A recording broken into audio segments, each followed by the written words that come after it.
এ পর্যন্ত এশিয়া কাপের যে 16টি আসর অনুষ্ঠিত হয়েছে তার মধ্যে সবচেয়ে সফল দল হচ্ছে ভারত।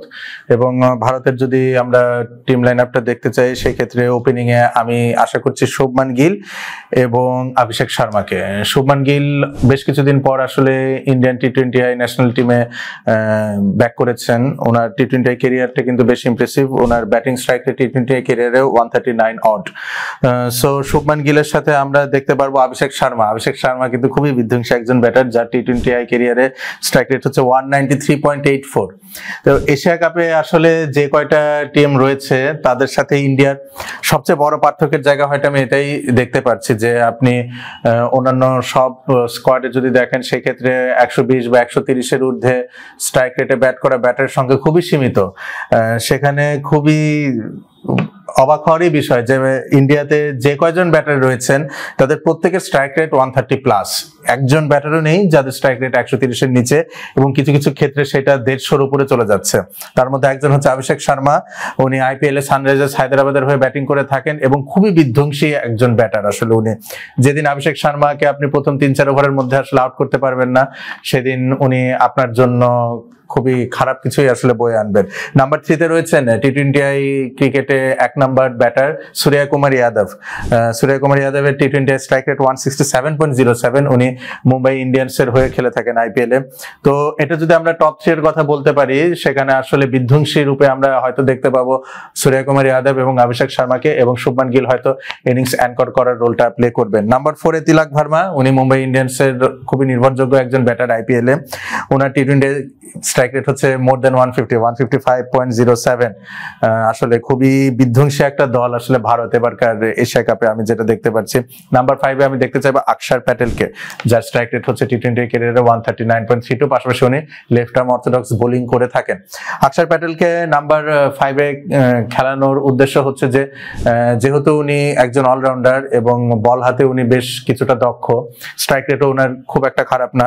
দিল্লি ক্যাপিটালসের হয়ে আইপিএল উনি নিয়মিত খেলছেন। সো অক্ষর প্যাটেলকে যদি নাম্বার 5-এ অকুপাই করা যায়, সেক্ষেত্রে lower down the order India একজন বাড়তি বোলারকে খেলাতে পারবে। আর আমরা সবাই জানি লিমিটেড ওভার ক্রিকেটে কিন্তু বাড়তি বোলিং অপশন খুবই ইফেক্টিভ হতে পারে কিছু কিছু ক্ষেত্রে।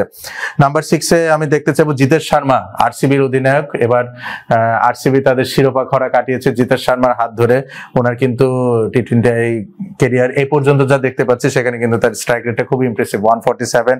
নাম্বার 7-এ আমরা হার্দিক পান্ডিয়াকে দেখতে পারবো। উনি ডান হাতে ফাস্ট মিডিয়াম বোলার এবং ব্যাট হাতে উনি কিন্তু খুবই বিধ্বংসী কিছু ইনিংস খেলে অভ্যস্ত। ওনার স্ট্রাইক রেট হচ্ছে 141 অড। সো এই টপ 7-এ এমন কোনো ব্যাটার নেই যাদের স্ট্রাইক রেট হচ্ছে 130-এর নিচে, এবং অধিকাংশ ক্ষেত্রে কিন্তু সেটা 140 ক্রস করছে।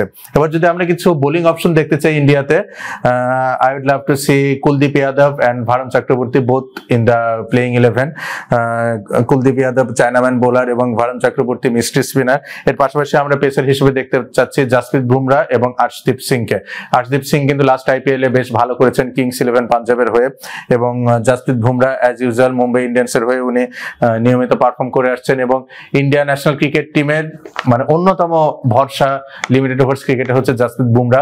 আমরা যদি ইন্ডিয়া লাস্ট যে টি20 ওয়ার্ল্ড কাপে ফাইনালটা আসলে জয়লাভ করলো, সেখানে কিন্তু ডেথ ওভার্সের জাসপ্রীত বুমরার খুব ভালো একটা স্পেল ছিল। পাশাপাশি আর্শদীপ সিং খুব ভালো সাপোর্টিং রোলে ছিলেন। হার্দিক পান্ডিয়া, হেনরি ক্লাসেনের উইকেটটা কিন্তু আসলে হার্দিক পান্ডিয়া নিয়েছিলেন, এবং সেখানে কিন্তু ঋষভ পান্তের একটা দারুণ ভূমিকা ছিল, যদিও অফ ফর্মের জন্য কিন্তু আমরা ঋষভ পান্তকে এশিয়া কাপ স্কোয়াডে দেখতে পাচ্ছি না। তো ইন্ডিয়ার এই স্কোয়াডটার আসলে মূল মটোটাই ছিল হচ্ছে যে যারা খুব ভালো স্ট্রাইক রেটে ব্যাটিং করতে পারবেন ব্যাটসম্যান হিসেবে, তারা শুধুমাত্র তাদেরকে সিলেক্ট করেছে। এখানে একমাত্র এক্সেপশন আমরা বলতে পারি শুভমান গিল। হয়তো তাদের চিন্তা ভাবনা রয়েছে শুভমান গিলকে ভবিষ্যতে ইন্ডিয়া টি20 টিমের ক্যাপ্টেন্সি দেওয়া। এখানে আমি আনলাকি বলতে পারবো শ্রেয়াস আয়ারকে হয়তো চাইলে ইন্ডিয়া টিম তাদের মেইন 11 বা মেইন স্কোয়াড অকুপাই করতে পারতো। সেটা হয়তো বা তিলক ভার্মার জায়গায় বা সঞ্জু স্যামসনের জায়গায় হয়তো শ্রেয়াস আয়ারকে তারা নিতে পারতেন। লাস্ট আইপিএল এ শ্রেয়াস আয়ার 170 অর্ধ স্ট্রাইক রেটে ব্যাটিং করেছেন। আগের বার আইপিএল এর যে সিজন ছিল সেখানে কিন্তু কেকেআর কে উনি একা হাতে শিরোপা এনে দিয়েছিলেন, এবং পাঞ্জাব কিংসকে কিন্তু লাস্ট যে সিজনটা হলো সেখানে প্লে অফ একটা ম্যাচে মুম্বাই ইন্ডিয়ান্সের বিরুদ্ধে উনি দুর্দান্ত ইনিংস খেলে পাঞ্জাব কিংসকে ফাইনালে নিয়েছিলেন, এবং উনি কিন্তু আসলে একজন ট্রু লিডার আমার মতে শ্রেয়াস আয়ার। তো এই টিমটা যদি আমরা বলতে পারি, স্কোয়াডটা যদি দেখতে পারি, সেখানে আসলে কিছু জায়গায় ইনক্লুশনটা আমার খুব একটা পছন্দ হয়নি।